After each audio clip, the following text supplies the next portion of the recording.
Ladies and gentlemen, boys and girls, welcome to the Jayden Bryce Show, the show where we talk about the latest, hottest topics in the world of sports. I'm your host, Jaden Strickland, and I'm glad to be with you today.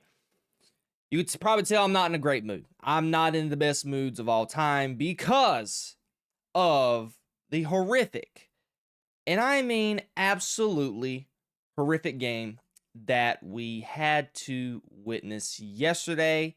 And yes, I am talking. Yes, I had to put my outline there up. I forgot to do that before the show started. But yes, I am talking about my Dallas Cowboys. I had the opportunity to go watch this game in person.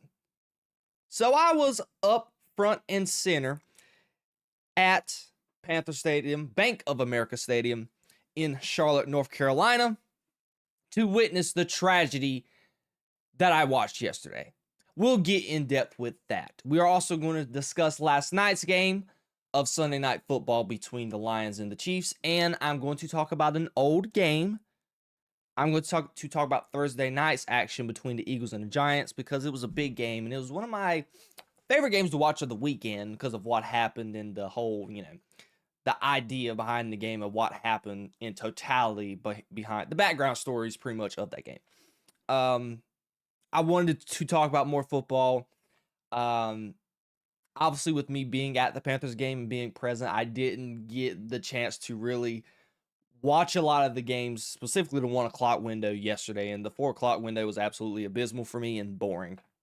So I didn't want to talk about the Bucs. I mean, I could have talked about the Bucs, and we're not. So we're going to discuss just 3 topics today. It's going to be a fairly short show. But I tell you right now, the Dallas Cowboys portion of it is going to be an absolute just rant session for me. Okay? I'm going to use today as a therapy session because I need it after what I had to watch in person yesterday. Okay? It was absolutely abysmal. But we'll get to that later on in the show. But before we get into all that, please make sure you guys are updated on my YouTube channel by subscribing and liking my podcast. Check out my podcast on Spotify and Apple Podcasts.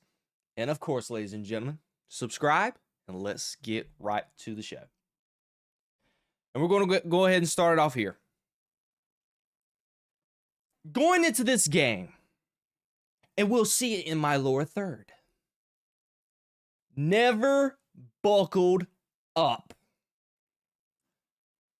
Rico Dowdle, former running back for the Dallas Cowboys last year, had a lot to say going into this game.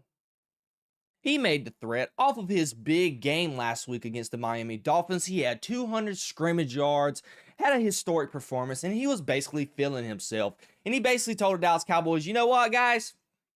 They better buckle up coming into Bank of America in Charlotte. You know what I'm saying? He had that type of energy on, And, the Dallas Cowboys responded, to Kenny Clark's and the George Pickens. They were like, man, you know what? We ain't really worried about him, man. We're gonna do our thing. We're gonna be there, and we're gonna play our best football. Blah blah blah blah. A whole bunch of bull jive. And yesterday, thinking that the Dallas Cowboys would be ready to play, thinking that a Panthers team that is not good by any stretch of the imagination, they're not good. Offensively, the quarterback leaves a lot to be desired. He's not that good. The defense, although they got a pretty decent defensive line, they're not the best either. So one would have surmised going into this game, I was pretty much along the lines, was like, okay, this is a winnable game for Dallas. Number one offense. The Panthers offense is not good going up against a not good Cowboys defense, but I thought the Cowboys defense would be good enough to overcome how bad the Panthers offense is. My Lord, was I 100% wrong? I thought the Cowboys were going to be able to get to Bryce Young. I was wrong. I thought they were somewhat going to be able to stop Rico Dowdle and stop the run. My Lord, was I wrong? Did I think Brian Schottenheimer was going to call a great offensive game. I was right. I thought he'd done pretty good. People were scolding him over that his offensive play calling with the two passes that went behind the line of scrimmage, screen plays, I think is what they were. In the final drive they had in the fourth quarter. But I can't scold Brian Schottenheimer in the offense because they have no room for error. Dak Prescott and the Dallas Cowboys offense has to be legitimately perfect. And I tweeted it on Twitter yesterday. They have to be absolutely phenomenal offensively every single drive. They have to score 85 to 90% of the possessions they get in the game. Meaning, if they have 8 or 9 drives, they have to get points on 7 or 8 of them. No less than 7. If they only score 6 out of the 9 possessions they have, they're going to lose. Because they have to score at least 30 points a game if they want to even come remotely close to thinking about winning the ball game.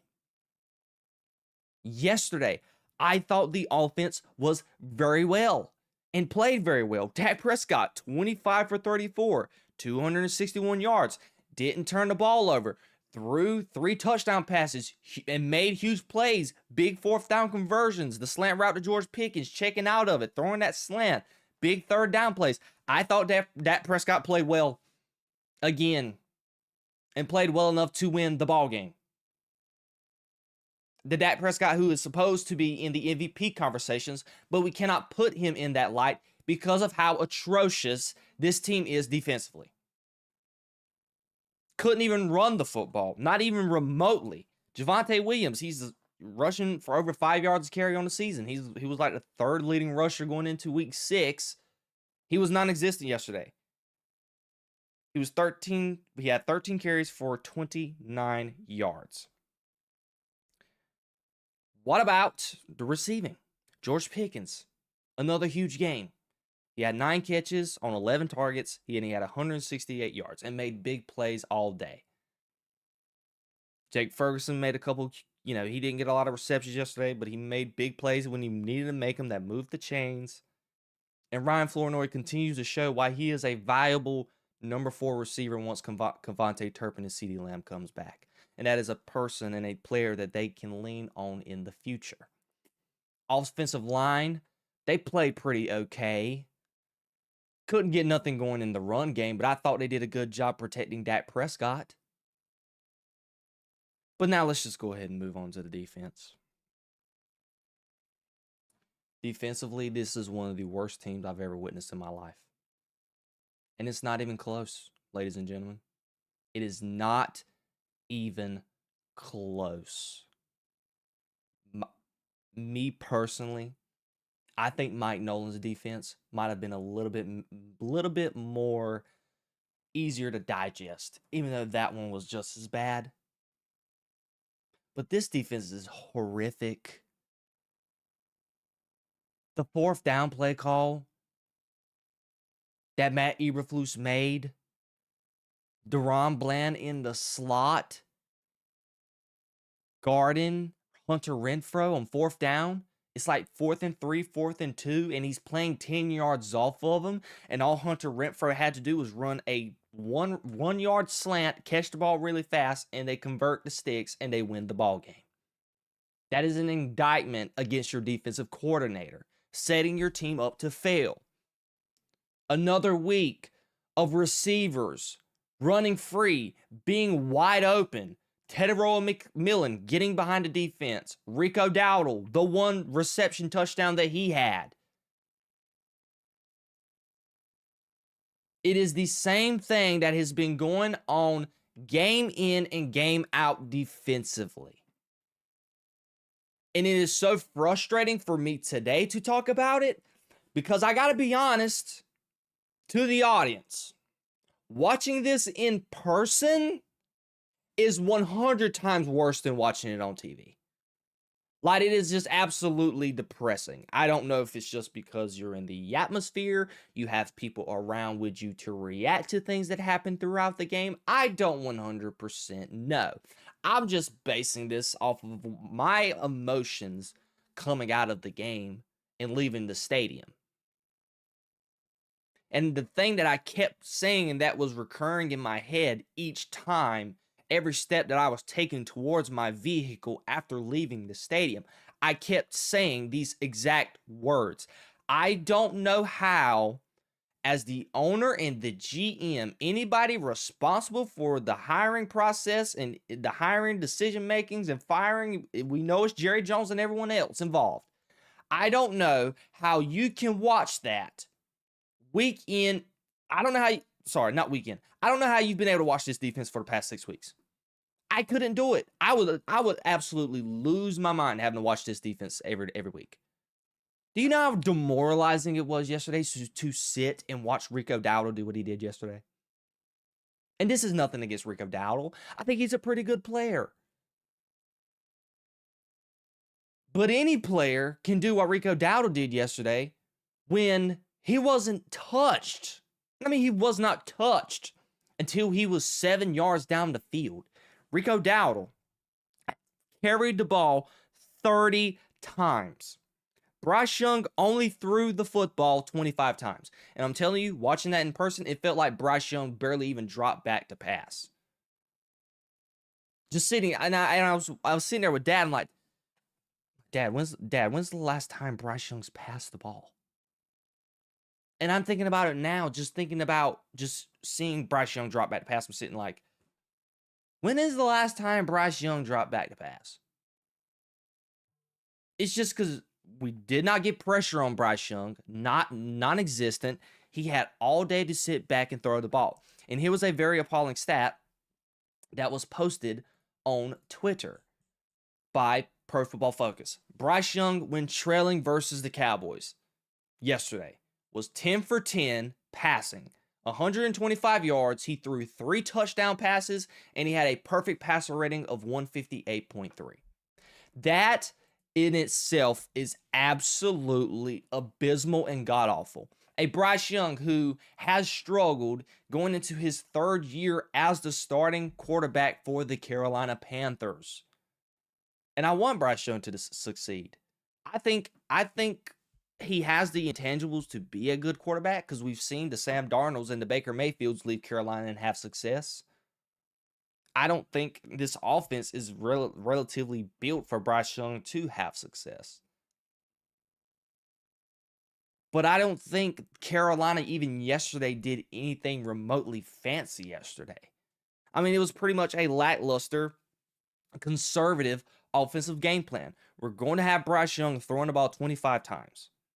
And even the one interception that he threw was not even his fault. It hit off of Tet's fingertips and bounced right into Donovan Wilson's hands.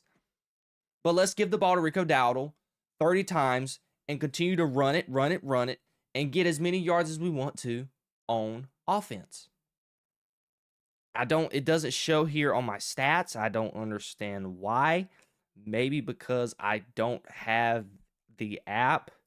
I'm doing this online, but I'm fixing to look and make sure and confirm how many yards it was that Rico Dowdle rushed for yesterday. Because it was absolutely just, yeah. He ran for 6 yards a carry. And his longest run was 15 yards. And credit to John Middlecoff and Colin Cowherd as I was watching their podcast today earlier. And he said this, getting 30 carries and rushing for like 183, 200 yards, you would think that, oh, you know what? He broke one for like 45 yards. No. His longest run was 15 yards. The Panthers' game plan on offense was like, you know what, Rico Dowdle? Just hand it off. And there were so many photos of our defensive tackles getting pushed 3 yards down the field before, and he just has the widest open gaps to run through. It was absolutely demoralizing to be a part of and to witness in person. It was frustrating. Nothing is more frustrating in football than being pushed against your will. Because football is a man-to-man sport. And the physicality is ultimately somewhat the same around the league, to where you have the Sean McVays and the Kyle Shanahans, to where they have to scheme things up to outbetter their opponent. The Panthers didn't have to do any out-scheming yesterday. They played Pee-wee elementary football. Literally, Bryce Young, you get up under the gun and we're going to just hand it off to you, big boy. Go have fun. Dave Canales' call sheet, I would have loved to have seen it yesterday. I bet you he had an inside zone in his play call sheet all day, every day. I won't be surprised if he just called the same formations and the same run concepts. Because that is how vanilla the offense was yesterday, and Bryce Young and the Carolina Panthers were able to absolutely do whatever they wanted to on defense. Defensively for Carolina, I thought they played pretty well. I think they got screwed on the I didn't like that call against Dak Prescott for roughing the passer. I didn't like the PI with J.C. Horn on Jake Ferguson. Did not like that call. So I thought there was a couple calls that didn't go their way. And still, with that, they were able to overcome that and ultimately win the ball game. So credit. And I thought their defense played well. Outside of, giving up so many yards to George Pickens, which J.C. Horn was not following George Pickens at all until like the final drive of the game. And they interviewed J.C. Horn about that. And J.C. Horn was like, look, coach, can I just please go follow George Pickens, because he was over there giving Adoree Jackson the work all game. Defensive line ate up the Dallas Cowboys offensive line in the run game. Derek Brown and I don't even know the other fella's name. It was like Adoree, I think it was let me see here. I don't know the fella's name. I think I would know it if I see it. I don't vividly remember. Anyways, their whole defensive line, whoever they are, they just did an absolutely phenomenal job. I mean, it felt like they were in the backfield every single time we handed the ball off to Javonte Williams yesterday.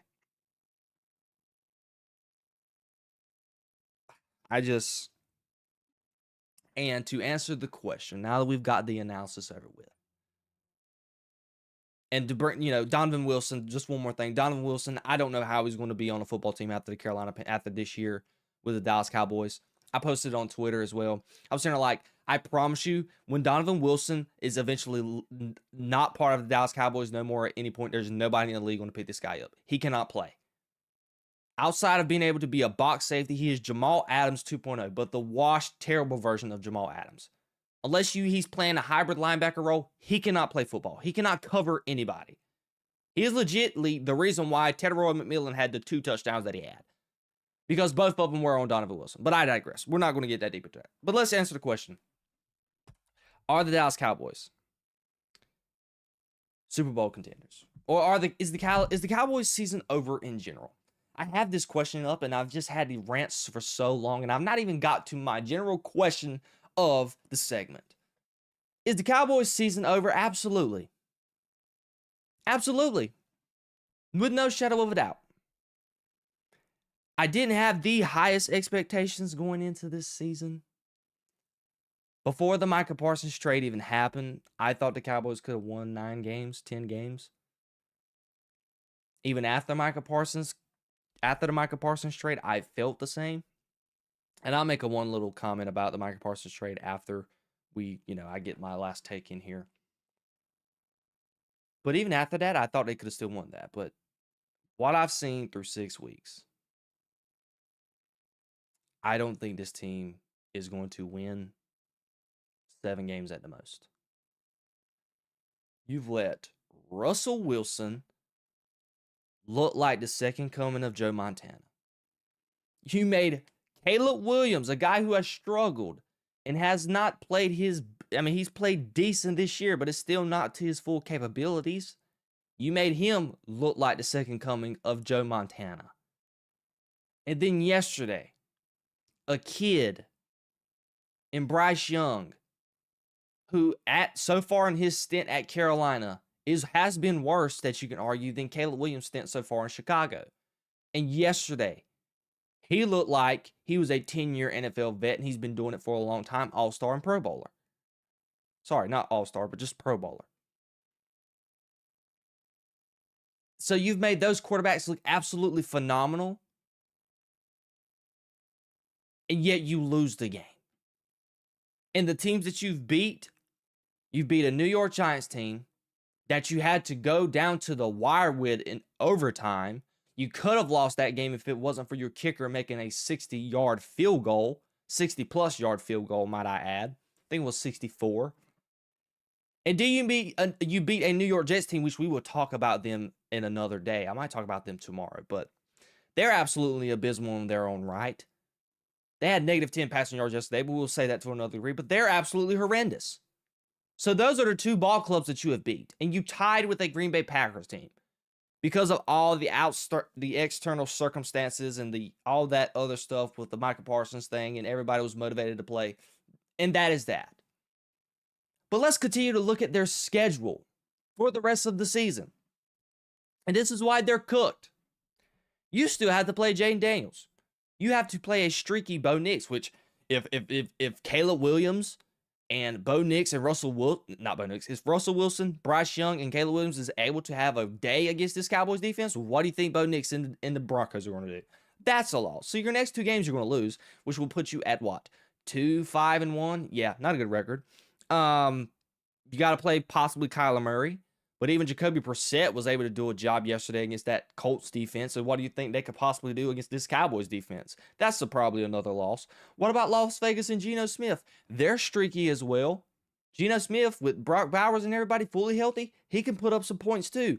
He has a possibility to get a get-right game. What about Philly? You know their offense is full of struggles, and we're about to talk about Philadelphia in a few. But they have the capability to get on a get-right path at this point of the season because this is another month, like 5 weeks until we play the Eagles again on Christmas, around Christmas time. Sorry, not around Christmas time, but around Thanksgiving time. That'd be a get-right game. Oh, what about this? You got to still play Patrick Mahomes, a Chiefs offense, and we're about to talk about them in the next segment, but they've looked absolutely phenomenal the last couple of weeks, and they're about to get their biggest weapon back, I think, in Rashee Rice. That is a loss. What about Detroit? Jared Goff and the Lions. They can run the football. They're going to go roughshod over that Cowboys defense. That's a loss. Minnesota. Is J.J. McCarthy going to be the quarterback? I don't know. Carson Wentz. Who knows? But I think they're good enough because defensively, they're good. So the Cowboys may not be able to get 30 points. So guess what? All that the Minnesota Vikings have to score is probably 24 to win that game. Possibly. They can do that with Justin Jefferson, Jordan Addison, and everybody else in the bunch. Possibly. That's a loss. Chargers, not even going to go there. That is a loss. And then you got to play Washington and New York again. I think you're going to lose to New York with Jackson Dart and them. At that point, that's a loss. And you might lose to Washington. So, ladies and gentlemen, out of all those games I said, I don't see an actual win left on the Cowboys' schedule. Because the Carolina Panthers, and I said it earlier last week on Monday, I think, that is your last get right game on the schedule. It's like your last tune-up game. You know, when in college football, when you have I call them tune-up games where you have Alabama playing a FBS school, FCS school, might I add, I think, right? FCS, yes, FCS school. A team like Colorado State or things like that. Just a little tune-up game. A non-Power 5 D1 school. That was what the Panthers were for the Cowboys yesterday. Were supposed to be for the Cowboys yesterday. So yeah, is the season over? Yes, because if they can lose to the Carolina Panthers, they are going to lose to everybody else that's on this schedule. I do not see a verified, certified win right now for the Dallas Cowboys. So go ahead and and I've been talking about this for the last 20, 25 minutes. I don't care. Because this has been abysmal. Absolutely abysmal. An abysmal start to the season. You're 2-3-1. Your star wide receiver's been hurt. Your number 3 wide receiver's been hurt. Or Overshawn, he's not going to be available to November, but he's not going to help. A lot of your rookies, even your draft class, there was a guy who posted it. Your draft class so far, your 7th round pick, he was cut. Other guys have not played, and the other two are, and like two of them are a role player, and one of them's injured. It's just your draft class is not contributing, and it just the defense is all around abysmal. I can sit and harp about this for the next hour about how bad this team is, but I'm not going to do it. I'm going to save myself the sanity. This is a conversation that we're going to have in the future, in the coming days. You can bet on it. But once you saw that, I read you out the schedule. They still have to play Jayden Daniels twice. You got to play Jackson Dart, and we'll talk about Jackson Dart later on, who I like. You have to play Jared Goff, Patrick Mahomes, Jalen Hurts, Geno Smith, Bo Nix, and possibly Kyler Murray. And you let Russell Wilson beat you, and we know how Russell Wilson has looked. You let Caleb Williams beat you, and you just let Bryce Young beat you. I can argue right now, I think everyone, outside of maybe Caleb Williams is kind of like a guy that you kind of think would be a top 10 quarterback soon because he's had moments this year. But I promise you, everybody right now would take Kyler over Bryce Young and Caleb Williams right now. Maybe not Caleb Williams, but definitely Bryce Young and Russell Wilson. Geno Smith is better than Bryce Young and Russell Wilson. And I don't even have to go to all the other names. Jackson Dart, the list goes on and on. Everybody would take them right now over those two quarterbacks that the Dallas Cowboys have beat. That have lost to. So it's just absolutely abysmal. And I'm gonna stop talking about the Cowboys right now. I just can't take it anymore. And we're going to move on to a different topic. I want to move on to the action last night between the Kansas City Chiefs and the Detroit Lions. How scary are the Chiefs? Absolutely scary. I thought yesterday, offensively, it was pretty much vintage Kansas City Chiefs. 100%. They were able to do what it felt like. I know the stats probably don't show this, but from watching the game, this is why you can't really pay attention to stats. You have to actually watch the game. When I watched this game yesterday, it felt like the Kansas City Chiefs were able to do whatever they wanted to do on offense. Literally. Offensively, Pacheco was able to run the ball pretty efficiently. He ran for 4.3 yards a carry. Patrick Mahomes, he was able to use his legs and be efficient. Kareem Hunt, he only had 6 carries, but when he got the ball, he was super efficient and was moving the chains. Travis Kelce, vintage Travis Kelce game. He had 6 catches for 78 yards, big catches. And it was just an all-around just team effort. Xavier Worthy didn't really go crazy. He had 2 catches for 20 yards. But let's just talk about the main man, Patrick Mahomes. He was efficient, threw the ball only 30 times. He threw for 257 yards, had 3 touchdowns, 0 interceptions. This felt like a vintage Chiefs game because Patrick Mahomes felt locked in. And what is something that we've talked about when it comes to the Kansas City Chiefs, specifically last week? Penalties. The Chiefs are a team that do not beat themselves historically, have not beat themselves. And what happened yesterday? Can you guys guess how many penalties the Kansas City Chiefs had yesterday? None. They played mistake-free football last night. The defense was able to make some stops when they needed to make stops and get off the field, specifically in the second half. And the Chiefs come out with the W. The Chiefs were 2-3 on 4th down. The Lions were 0-2 on 4th down. So Dan Campbell's, and for some reason I keep forgetting the coaches for the Lions, but Dan Campbell, his bread and butter has always been, his persona since he's been the head coach for the Detroit Lions has always been, I'm going to go for it. on fourth down, and I'm going to be super efficient. And they have been. But yesterday, the Chiefs stole that thunder. They were 2-3 on fourth down. The Lions were 0-2 on fourth down. And the Chiefs felt like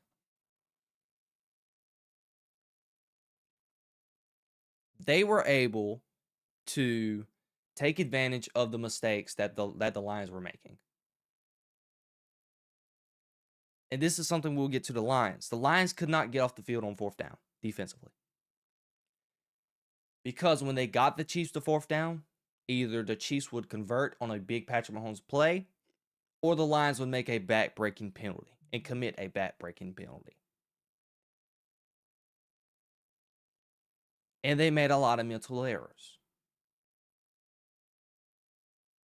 And going into this game, we saw the thing with Terrion Arnold, which I don't even know if Terrion Arnold played last night. I didn't even see the man on the field not one time.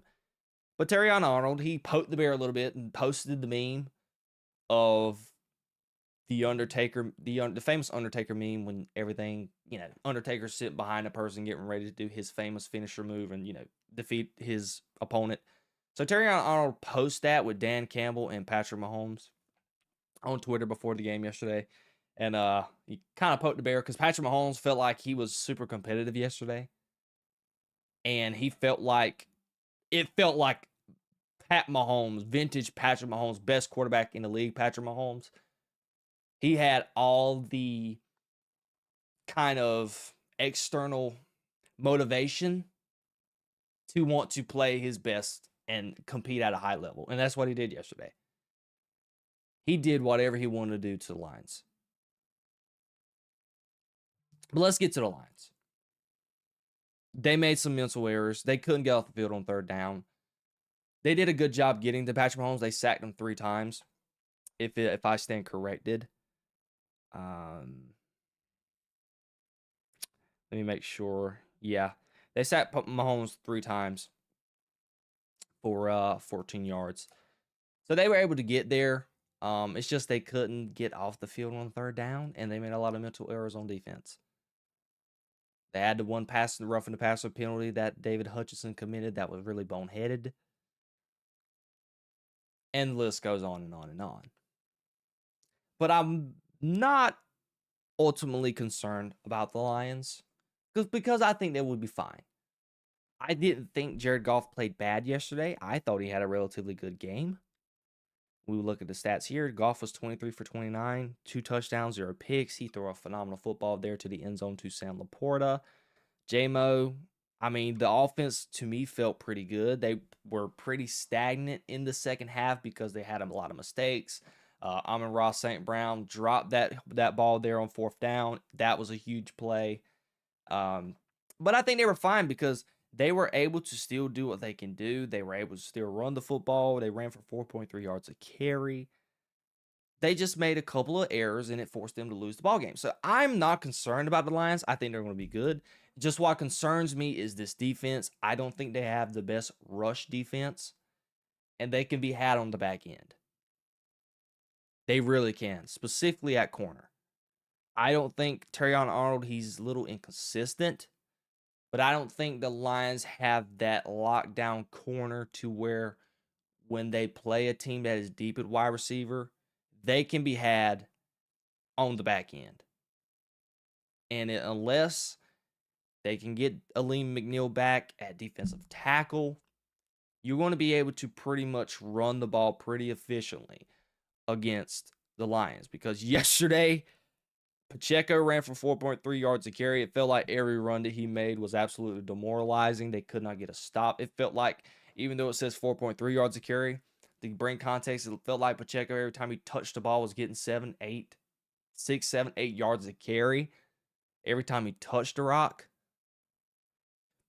I'm not concerned about their offense. I think their offense will be fine. Their offensive line has played pretty good. They're able to run the ball pretty efficiently, but I think the Lions' Achilles heel is going to be that defense.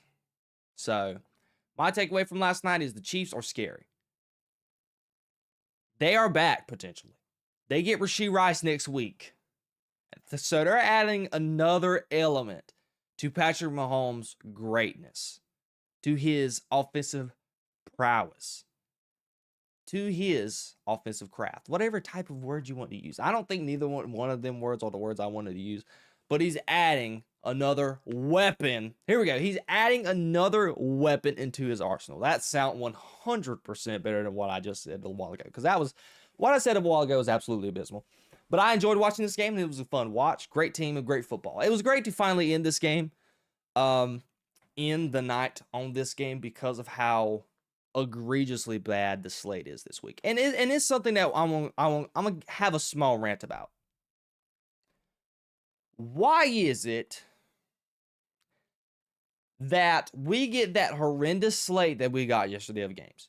Like, I was even telling Dave, I was sitting there because, we were on our way home from Charlotte. It's a 2-hour drive for me to get to Charlotte. And I saw the 4 o'clock slate, and I'm like, dude, what the frick is this? Like, the slate yesterday, the 4 o'clock window, what was it? I know we had the Bucks. I know we had Tampa Bay and the 49ers. And we had Tennessee and Las Vegas. I think it was just Cincinnati and Green Bay. It's absolutely abysmal games. Absolutely boring. I weren't able to. I didn't have Sunday ticket yesterday at the time, and plus I was absolutely super tired on the way back home. So I didn't upload my Sunday ticket to be able to watch a game like the Bengals and the Packers. But at the same time, I'm like, I don't want to watch Joe Flacco at quarterback. It's just super disinteresting games yesterday. So it was actually very refreshing to be able to watch a game like last night with the Chiefs and the Lions, because I missed some pretty good, interesting games. I weren't able to vividly watch the game yesterday, early morning window in London. I weren't able to watch Miami and the LA Chargers. I love watching Justin Herbert. I've enjoyed watching some Drake May and the Patriots as well. And Seattle and Jacksonville. I would have loved to watch that. So there was a couple of games in the 1 o'clock window I weren't able to watch because I was at a Dallas Cowboys game yesterday. Excuse me. But, ladies and gentlemen, we're going to go ahead and move on to our very next topic. And our last topic of today's podcast. So, y'all know how much I have a love affair with Jackson Dart. And, going into the game against the Eagles last week, sorry, I had to check a text message because I had a homework assignment that I thought was like, she changed the date and it's due tomorrow, and I was about to have a panic. It was due tomorrow, and I thought she was going to change it to today, so I was going to have a panic attack. But let's get back to the things in mind. So Jackson Dart, okay? He's an interesting cat. I loved him at Ole Miss. I loved him how he played, and when he got drafted to the Giants, I was like, okay, this might could work. This is a quarterback for Brian Daboll. So, the Giants beat the Eagles on Thursday, and let me go ahead and just get my little soap opera out the way, since I've been wanting to talk about the whole podcast. I've been itching about it. I'm a Dodgers guy. If you guys didn't watch on Thursday night, the Dodgers beat the Phillies in absolutely horrendous fashion. The pitcher, I forgot the guy's name off the top of my head. I think it was like number 51. Y'all know who I'm talking about. The closing pitcher that they brought in. Andy Pages hits the ball right to him. Had plenty of time. You had runners on bases loaded, 2 outs. He hits the ball right to him. He bobbles it a little bit, but ultimately picks it up cleanly. So you have options. You could go home like he did, and he went home, or you could have thrown it to first base. Dude, he throws it home. He panics, throws an errant throw. JT Realmuto was not even looking for the ball. He was sitting there. If y'all saw the replay, he was sitting there pointing. He was like, say I'm JT. Obviously, this is my right hand, and right hand is towards first base. He was pointing this way at the pitcher, like, go to first base. And that is not what he did. So what he did basically was he picks the ball up, and I don't know. I hate why my microphone's like right here at my mouth. Anyways, we're going to have it right here anyways. But what he did was he picks up the ball, goes home, and didn't even go to first. Andy Pages was absolutely dead at first base, by the way. He was absolutely smoked by third base. He was out by I don't even think he was halfway to first base by the time he even picked up the ball. But I digress. So the Phillies lose, and they lost the series. The Dodgers move on. And on Thursday Night Football, in the game that we are about to get to right now, Jackson Dart and the boys absolutely embarrass, and I mean embarrass, the Philadelphia Eagles on Thursday Night Football. Now, Jayden, what do you think about it? Have the Giants finally found their quarterback, as your graphic states? Now, let's not get too ahead of ourselves. And let me answer the question. Have the Giants finally found their quarterback? I am going to say yes. Shockingly, yes. And I know your guys are like, what? After what you just said, not to get get so deep into the quarterback thing. Listen to me for a minute. Just listen to me for one hot second, okay? What has the Giants, ever since arguably Odell Beckham left, what is it that they have not had in a long time? Obviously, they haven't been winning. That's number one. I mean, how many times has the Giants won the division since Eli Manning left? One time? Was it 2016 when the Giants? Hold on. This is about to be interesting. Hold on about it. Siri, when is the last time the Giants have won the NFC East? Oh, they have not won the NFC East since the last time Eli Manning was quarterback. Was the last time they went to the Super Bowl was in 2011. That's actually pretty embarrassing to use Siri right there. But I wanted it to be fast and simple so I can go ahead and finish the topic. I hate just sitting here and not having my when I sit and talk to you guys, sometimes I sit here. I'm not going to go on a tangent, but I always forget some stuff, and I come up with stuff that I have not written down in my notes, and I don't know the answer to it. And it's a good point and a good talking point, and I have to just look it up so fast. But anyways, I digress. Back to what we were originally talking about. But they have not won since 2011, the NFC East. And in that time frame, they haven't had great players. You had Odell Beckham Jr. that I can think off the top of my head who was an absolute game changer. But outside of him, who had the Giants had? And even Saquon Barkley, but he was a running back. The quarterback position, and Jackson Dart is an example of this. You gotta have the quarterback to bring sizzle to the franchise and to the team. Why is it that it's fun to watch the Chiefs week in and week out? It is because they have Patrick Mahomes. What about the Chargers? They got Justin Herbert. And y'all probably give me crap for wanting to watch the Jaguars because I want to go back and watch some of that game yesterday. But why is it that I want to watch the Jaguars? Because they got Trevor Lawrence, and I'm a Trevor Lawrence fan. I didn't enjoy watching Daniel Jones play football. Why do you think I haven't really watched, even though the Colts are interesting? Don't get me wrong. Colts fans, if you're watching, I like your team. So love the defense. But why is it part of the reason why I have not wanted to cover the Colts? I just don't enjoy watching Daniel Jones play football.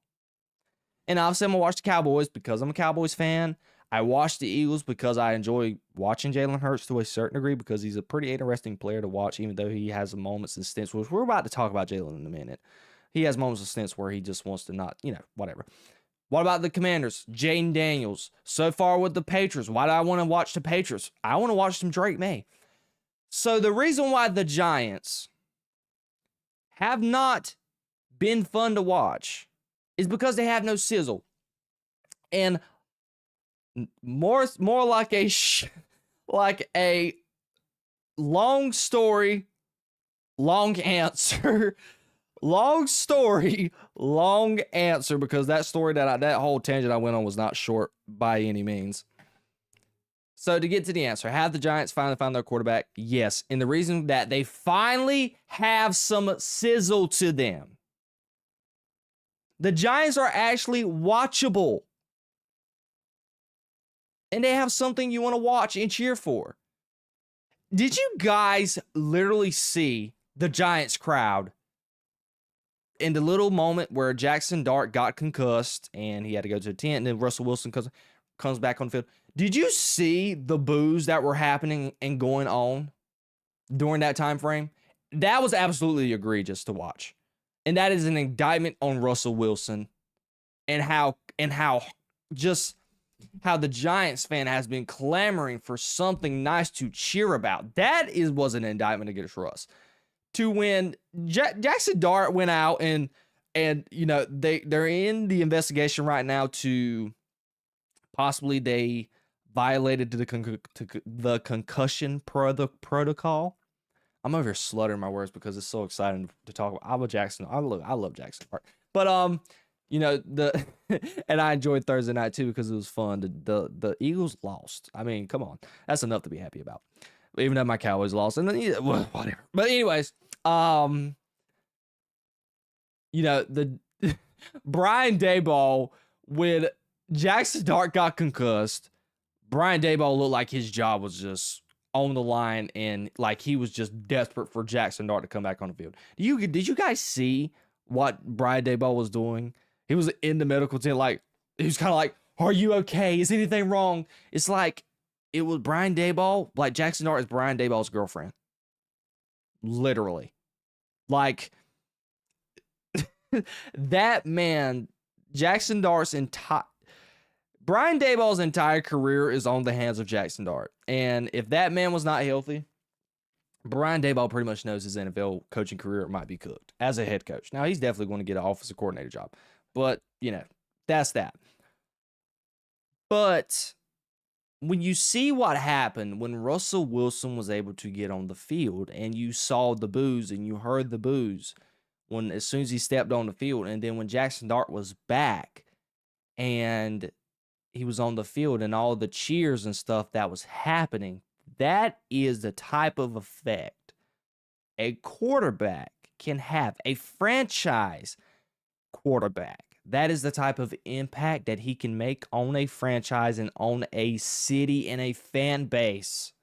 And that is what the Giants have been missing for the last 13, 14 years.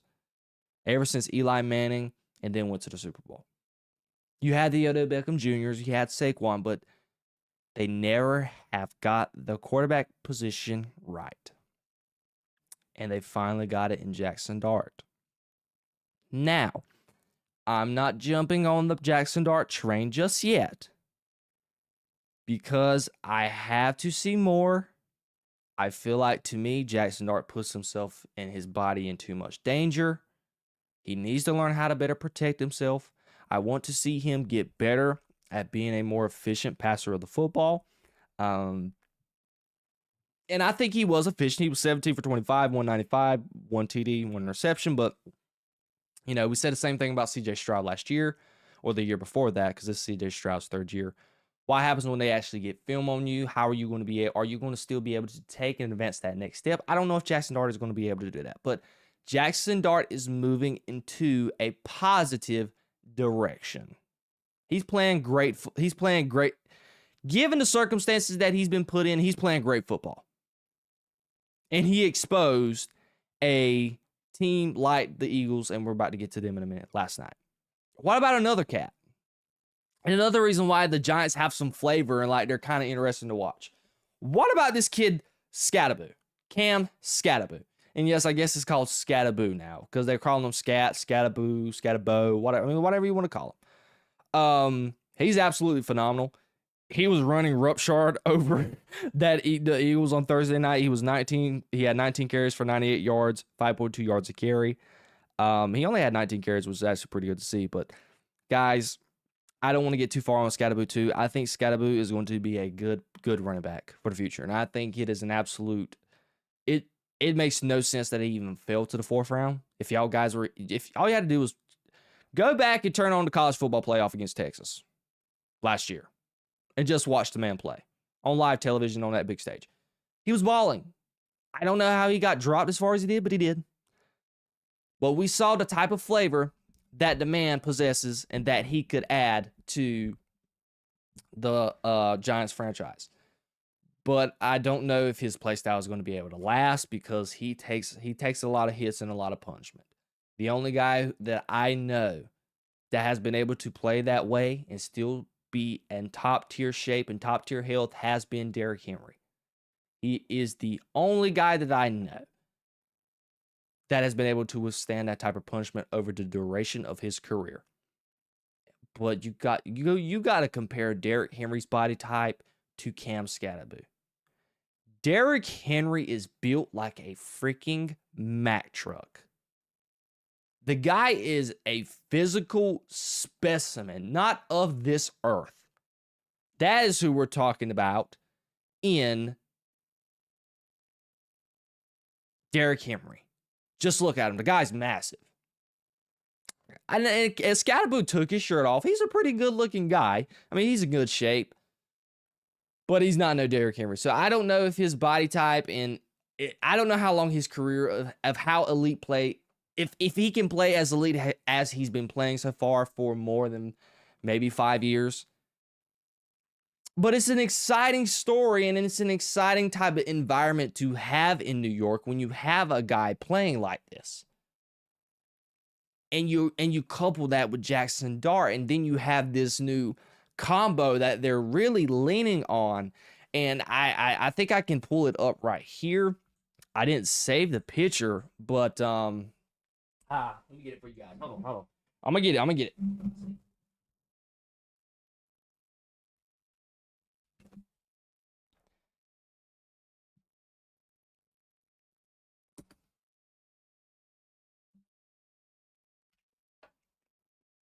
And I know you probably saw this picture going around.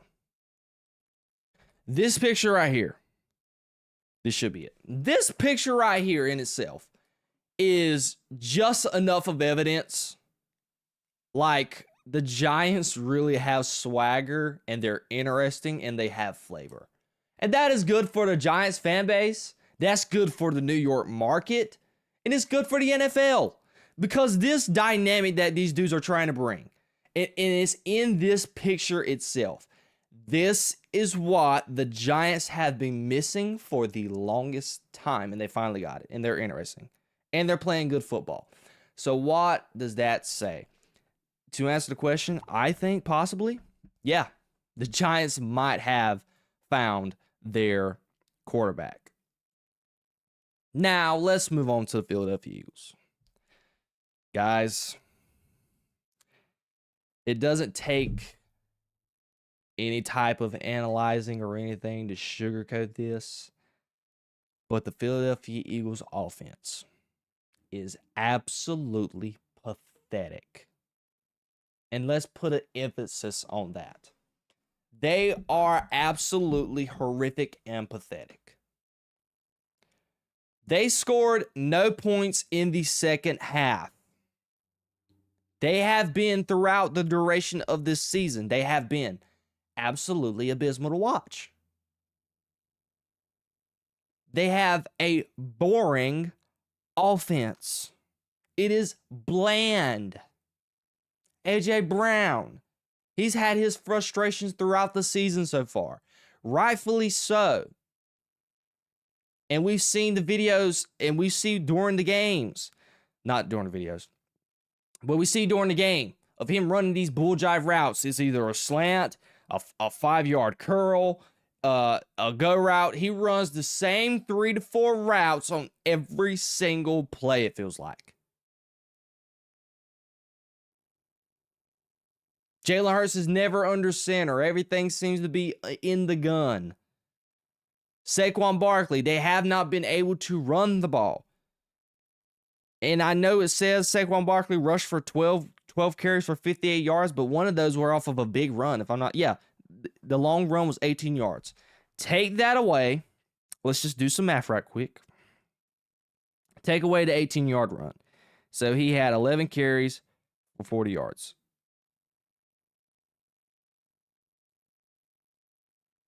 He rushed for 3.6 yards a carry. Wasn't able to run the football. And then passing, Jalen Hurts loves throwing to Dallas Goedert. He had 110 yards. And A.J. Brown, he had 80 yards. But still, the offense isn't efficient. They cannot, they can't do anything with the football in certain halves. This is another week where they have a half of football where they do absolutely nothing on offense.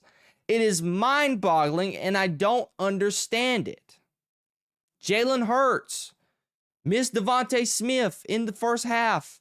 That would have put them up, what? I think at the time it was 7. It could have been 24-10. But no, overshoots him. Jalen Hurts has not played great football this year. He's just not.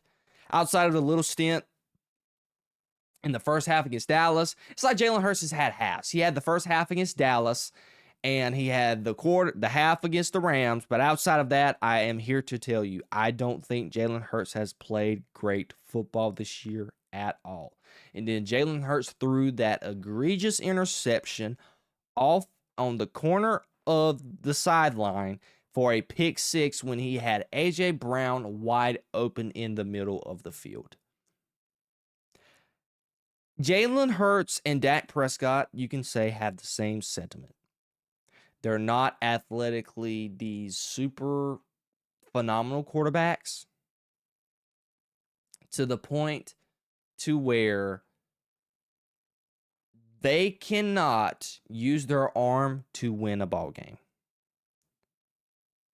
They have to be efficient and have a good and efficient rushing attack in order for them to win a ball game and be super efficient. It's how the Eagles. That has been the Eagles' sentiment since Jalen Hurts has been a quarterback. Because when they went to the Super Bowl last year, Saquon Barkley almost ran for 2,000 yards. In this season, Saquon Barkley has been a shell of himself. He's not been able. I mean, how many rushing yards does Saquon Barkley have on the year? Let's just look at this right fast. So Saquon Barkley, through 6 games, only has 325 yards rushing. That ranks 20th in the league. And he's tied for the 5th most carries. And he's averaging only 3.4 yards a carry. That's not a recipe for success for the Philadelphia Eagles. That is not something that the Philadelphia Eagles are even remotely accustomed to with Saquon Barkley so far as their running back. So Kevin Patullo, the Eagles offensive line coach, they got to get it together, because this formula that they have with Jalen Hurts dropping back to throw the ball as many times that he has had and wanting Jalen Hurts to win the game with his arm is not a recipe for success for them to win and get to another Super Bowl. And I mean if, the Eagles continue to play this way for the rest of the season, they can kiss their Super Bowl chances goodbye. I don't even think if they continue to play this way, they're going to get to an NFC Championship game. They can throw that out of the window right now because they're just not that good enough. They're not even good defensively enough. Granted, they didn't have Jalen Carter yesterday. Not yesterday. They didn't have Jalen Carter Thursday night, and they didn't. And Quinyon Mitchell went out, I think, halfway through in the game with a hamstring issue. But even with them two, I think the defense is mediocre and mid to the point to where I don't think this Eagles team is good enough to overcome its mediocrity. But that's just my 2 cents on the Eagles. So this I've been talking way too much today. I need to hurry up and get. I got some stuff to do, and I need to get out of here already. I've been talking for way too long. 3 topics in an hour. That's a whole lot of talking, ladies and gentlemen. But that is going to be the end of today's show. I hope you guys enjoyed and had a good time watching, and I will be with you guys on Wednesday. Be with a friend and tell a friend that you love them, and I love you guys always. Peace, love, and positivity always. Subscribe to the YouTube channel, like, and check out the podcast on Apple and Spotify podcasts. I will see you on the next episode of the Jayden Bryce Show. Have a good day, everyone. Peace, love, and positivity always. See you. Oh, hitting the wrong buttons.